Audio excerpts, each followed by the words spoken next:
Steve, I hate to take one game and blow it out of proportion. I'm a guy that likes to look at trends and track the results over time and come up with a narrative based on that, not say, okay, well, this happened, so and so got blown out, they're no good.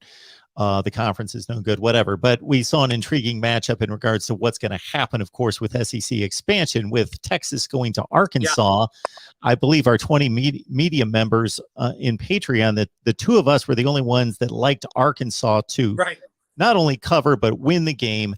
And they did it handily. You talk about point of the at the attack of beating the other man. Arkansas dominated that game up front and were just athletically superior, which was surprising because you're talking about a top 3 to 4 team in the Big 12 going and getting whipped by a bottom 4 or 5 team in the SEC. Most likely, we'll see how the season plays out. But do you think we can take anything from that? Yeah, I think you can take a couple of things. And the reason I liked Arkansas is history. The reason I liked Texas the previous week against Louisiana is because of what Louisiana did to Iowa State last year. And Texas has heard all for 9 months, these guys are going to get you. It's a trap game. When you've been told for 9 months it's a trap game, it ain't a trap game anymore. Okay. But this was the classic letdown spot because now you're going on the road to an old school Southwest Conference rival. When you and I were kids, Arkansas and Texas was the biggest game in the Southwest Conference every year, right? And they were ready for this. And this was going to be a sellout. The crowd was going to be absolutely into it. And I just, having watched Texas up close a lot the last few years, because when I'm not covering Michigan, I'm close to the Iowa State program. They're not tough enough and physical enough at the point of attack. They're just not. I think people forget how many Sam Ehlinger covered a multitude of sins the last few years. Sam Ehlinger's underrated as a college quarterback. And, put it this way, in their last 21 score games, Texas was 13-7, Mark. And they were still averaging 7 wins a season this last decade. So the idea that they were just going to walk in at that SEC, I have no idea. I know Texas fans, hey, we're going to get so much more money. Okay, cool. I guess you can go to your team bookstore and buy we're making $60 million a year now per school t-shirt when you're finishing in 6th place in the SEC. All right. I mean, maybe that'll feel great to you. I don't know.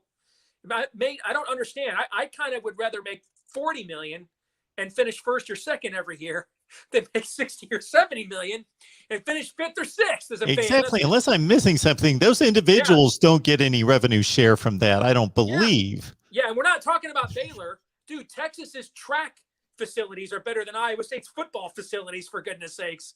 All right. We already taught Texas is the #1 revenue generating athletic department in the country, or them or Ohio State every year. So the idea that they were hurting for money was just insane. I didn't get this move from a competitive standpoint whatsoever. All right. So you average 7 wins a year for a decade in a conference that even makes it a penalty to mock you on the field. They do everything you want. They bend over backwards for you. And you're like, nah, you know what? Let's go to the SEC and just get absolutely prison assaulted every year.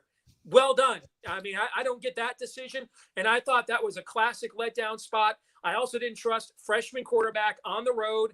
I think we forgot about some of these things, Mark, because of no fans last year, all right? Or not many. But you saw this in the A&M game with both their young quarterbacks on the road. You saw this in the game against Arkansas on Saturday night. Just the idea that you can we recruit better than you, so let's throw a quarterback out there that's never started. Washington played its first road game against us on Saturday night.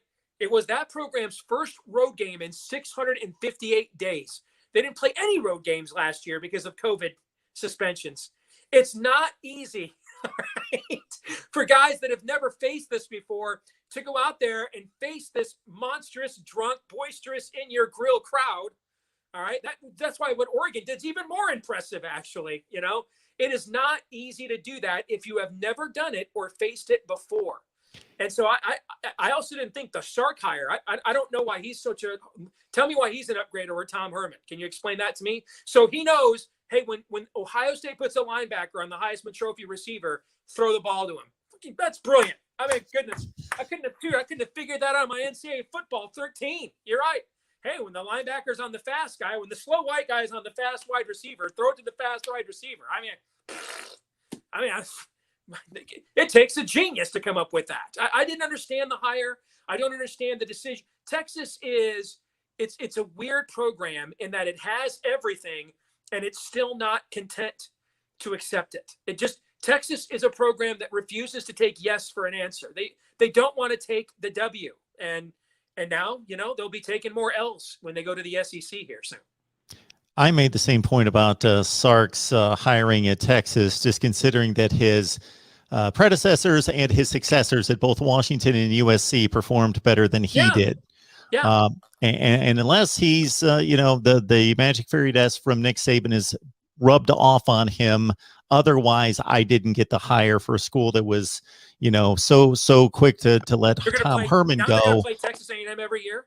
They're going to make it so they play A&M every year, Alabama every year, and Oklahoma every year. All right? That's going to happen every single year. They'll come up with some alignment or some schedule. There's no way they're not having Texas and Alabama play every year. Like the Big Ten's never having Michigan and Penn State not play every year. The two largest living alumni bodies in the world, they're going to play every year. No matter how many teams are in the league or what the divisional alignment is, or not one, there will always be a Michigan-Penn State game every friggin' year. There's going to be Texas-Alabama every year. There's going to be Texas A&M every year. There's going to be Texas-Oklahoma every year. Every year, you're playing those three teams. And that's before we then fill out the rest of the schedule. You know what, man? It's all yours. Here's the irony, though. Because of what the Big 12 just did, those guys are all going to make less money, but they're going to retain their autonomous Power 5 status. Do not be freaking shocked at all, because I do think we'll end up now that things are settling down and there's no more expansion. I think you will see by the middle of next year that some variation of the original playoff expansion 12 team will actually go ahead and take place. It may be tweaked a little bit here or there, but some variation of that will be. And I think it'll start 2025 at the latest, at the absolute latest. Don't be friggin' shocked if Iowa State, Cincinnati, Oklahoma State, if those kinds of teams make that 12-team playoff before Texas does. Yeah, it's a fair point when you look at scheduling, obviously, and what those schools have been able to accomplish recently. You can be strict the schedule all you want, but you can't put a 7-5 Texas in there against a one-loss Big 12 champion. No way that's going to ever happen in a million friggin' years. And those are and Texas is going to have more 7-5 seasons than it probably thinks. And so to stay on this same track, but on the other side of the equation going forward with the SEC taking on Texas, Oklahoma, of course, it was just announced here the last week, BYU, UCF, Houston, Cincinnati to the Big 12. This is something that I somewhat predicted in the hours just after the announcement of Texas and Oklahoma to the SEC, that for the Big 12 to survive, they would have to take a 4-pack from the American Conference, and obviously none of those individual schools would go for that deal to jump on a sinking ship. But if they were able to tie 4 of them together, that they could save the conference. So my thought is the Big 12 still a Power 5 conference with those 4 on board in your estimation? And are those the 4 that they should have selected? I think they should actually select more. If I were the Big 12, what I would do is I would disintegrate the group of 5. So I would take its most. I would actually go to 16. I'd take Boise State, and then I'd take a service academy. And here's why I would take a service academy.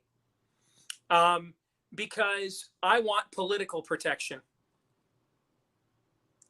You guys want to, if the Big Ten, if this alliance comes in and tries to strip me of Power 5 status, we've got West Point, the Air Force Academy, the Naval Academy in our league. I'm marching right up to the U.S. Congress and saying, this looks like an antitrust exemption to me, or violation to me. You guys want to do that to one of your own service accounts? You see what I'm saying? That's what I would do. Sure. I would go to at least 16. I would maybe even take 4 more.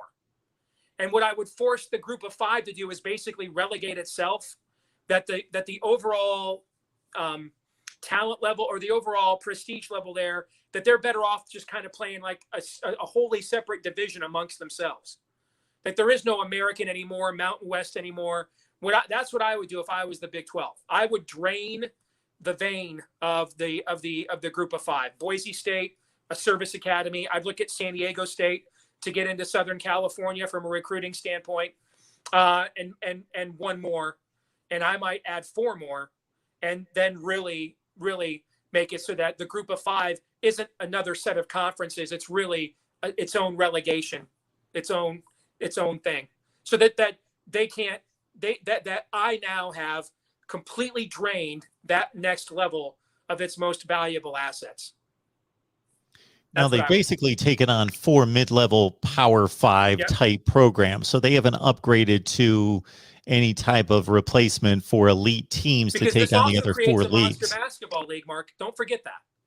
Now, basketball doesn't drive revenue like football does. We know that. However, $1 billion is a hell of a lot of money, Mark. All right, you're adding teams that have a lot of traditional success. San Diego State is a top 10 or 15 program in the basketball in the country the last few years. BYU's had a lot of basketball success. Cincinnati's had a lot of basketball success. You're already retaining a good basketball league, even without Texas and Oklahoma. You're already retaining a good league. Now you're adding. That's the other thing I'd be thinking about is, Houston just went to the Final Four. I don't know, man.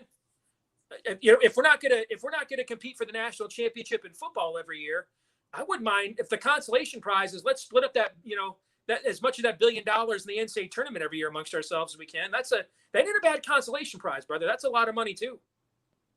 Absolutely. Steve Deace, Michigan Podcast. You got to check out his work right there. Again, you can do it right here on YouTube or on your favorite audio platform. Steve, we always appreciate the solid college football conversation. You got it, brother. Take care and go Blue.